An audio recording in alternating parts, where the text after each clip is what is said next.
Todos a morrer. Com Hugo Van der Ding e Tiago Ribeiro. Somos nós, efetivamente. Confere. Bom dia, amiguinhos. Bom dia, amiguinhos. E obrigado, Alexandre, por esta passar mais uma bela passagem. É Uma verdade. passagem de nível. Como é que estamos, Huguinho? Estamos bem. Como é que tu estás? Ótimo. Sabes? Ótimo. Percebo. Ainda Sim, por cima é o sim. teu dia favorito da semana, uma quarta-feira. quarta-feira. E podemos ir com esta nossa viagem? Por favor. Uma O resto desta viagem. semana está tudo assim um bocadinho em. Pá, chora. a banda, não, particularmente só a banda sonora. É o mood. Foi. Ok. Escolhemos quando estávamos meios Sim. lá com as nossas coisas. Os nossos pensamentos. Aquilo que trouxeste da China quando lá estiveste, aquele Pois cachimbo foi, pois comprido, foi. aquela substância.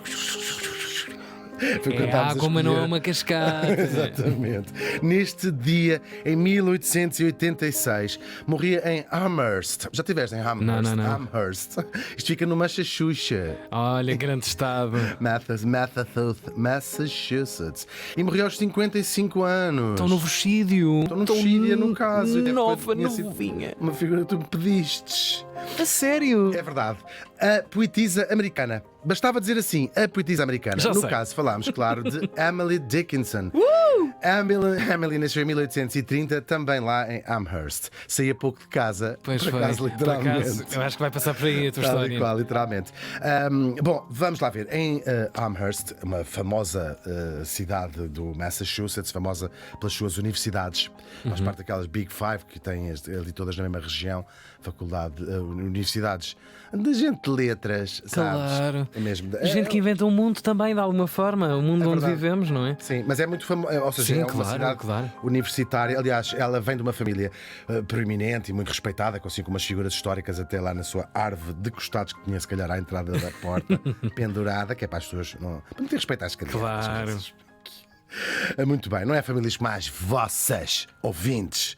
É outro género de gente. Outro género de gente. Gente com bastante massa e até influência política, os senadores, essa não interessa para nada. Era o Espírito Santo antes de terem dado cabo do banco, if you know what I mean. Hoje em dia já ninguém sabe quem são aquelas pessoas e começaram a usar outros apelidos. Ela fez os seus estudos lá na escola, claro, e ainda se inscreveu vagamente no equivalente a uma universidade feminina, uma vez que não as Não era mulheres permitido, tinham, não era sim, misto. não era exatamente, não tinham o mesmo estatuto universitário que os homens.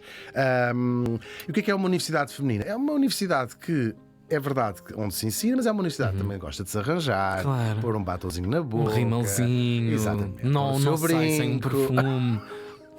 Isto também no século XIX era isto que se entendia por universidade feminina. Claro, por acaso é engraçado que esta família Dickinson estava ligada, tanto até do pai como da mãe, à tal universidade de Massachusetts, Amherst.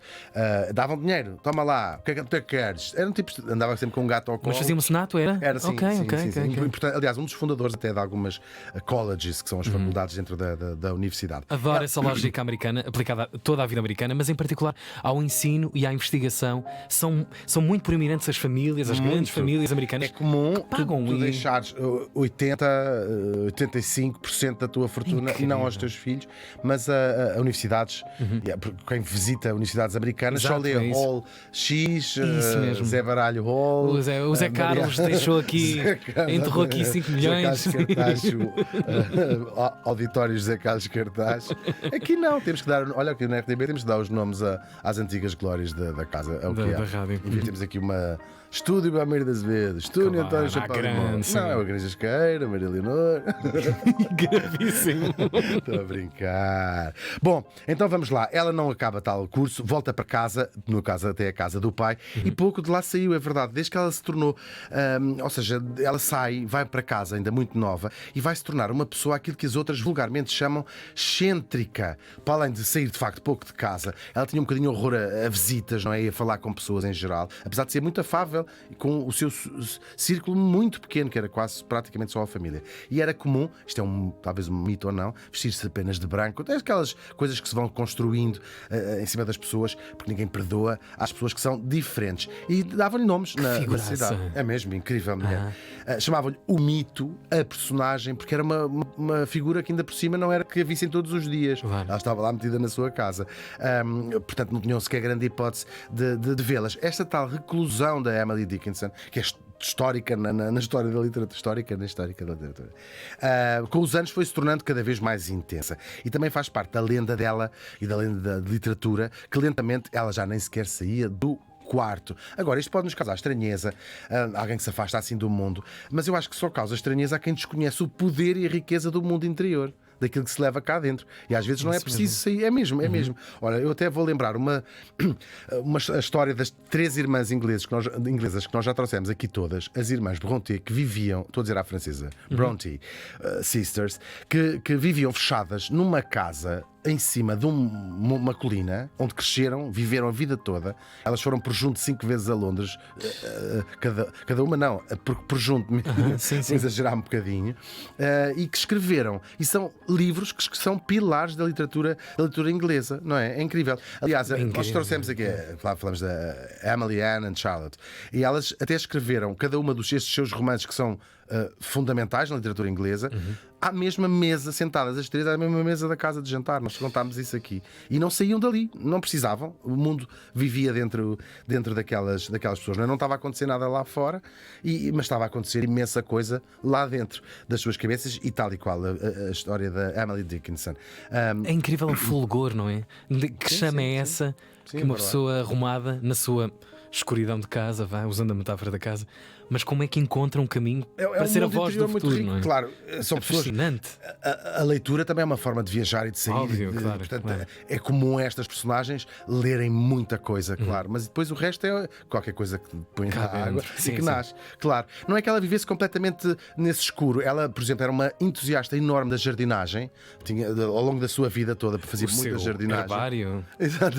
O seu herbário, metade era para fumar, e depois o que sobrava ela deixava crescer e Toda a florir. gente que tem a sua estufa sabe que estamos aqui a falar, não é? Exatamente. E até era conhecida lá na cidade, até era mais conhecida por ter muito jeito para a jardinagem do que pelos poemas que ela escrevia. Vou quase aqui dizer, quase em segredo. Não era um segredo, mas ninguém sabia que ela escrevia poemas. A nossa Emily não gostava mesmo do contacto de pessoas em carne e osso, mas não é que não tenha tido vários e bons e próximos amigos. Só que tinha-os por carta, é verdade. São muitas cartas onde ficamos a conhecer, ainda que muitas tenham sido destruídas, um pouco mais do espírito desta mulher do século XIX, que se considerava pagã, que defendia a supremacia da ciência sobre a religião. Portanto, até nisso uma mulher altamente original. Tem-se escrito muitas coisas acerca da reclusão da Emily Dickinson.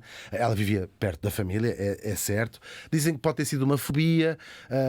Talvez seja... Não, eu acho que era só porque as pessoas fazem imenso barulho mesmo, e precisa estar concentrado. E as pessoas estão sempre a fazer barulho. Não é barulho a partir de coisas, fazem muito barulho. Há uma massa, um ruído qualquer da multidão. Sim. As nossas pequenas coisas do dia a dia, não é? A coisa que não corre bem, o que bateste com o carro, isso é tudo causa imenso barulho a pessoas que precisam de cuja personalidade silêncio está noutro lugar. de outra natureza, claro. Agora, resta contar, como acontece tantas vezes, que a Emily Dickinson, que escreveu quase 2000 poemas, viu publicados, enquanto foi viva, apenas 10 em jornais e não em livro, com exceção de 1. Portanto, 1 poema num livro e 9 em jornais ao longo da sua vida. E mesmo assim, altamente editados para serem mais apreciados pelo gosto da época. Portanto, pode-se dizer que contemporaneamente ninguém nunca conheceu a poesia da Emily Dickinson. Eles eram de facto muito, muito diferentes, muito originais. O quê? Versos muito curtos, rima imperfeita, a pontuação quase aleatória, uma gramática que não é convencional. Parecem quase haikus, estás a ver? Há uma cena assim, contemplativa. É verdade. E com pontuações diferentes, letras maiúsculas no sítio onde não era suposto elas estarem, ou minúsculas onde não era suposto elas estar, e isto tudo era editado na altura porque as pessoas olhavam e diziam: isto não faz sentido nenhum.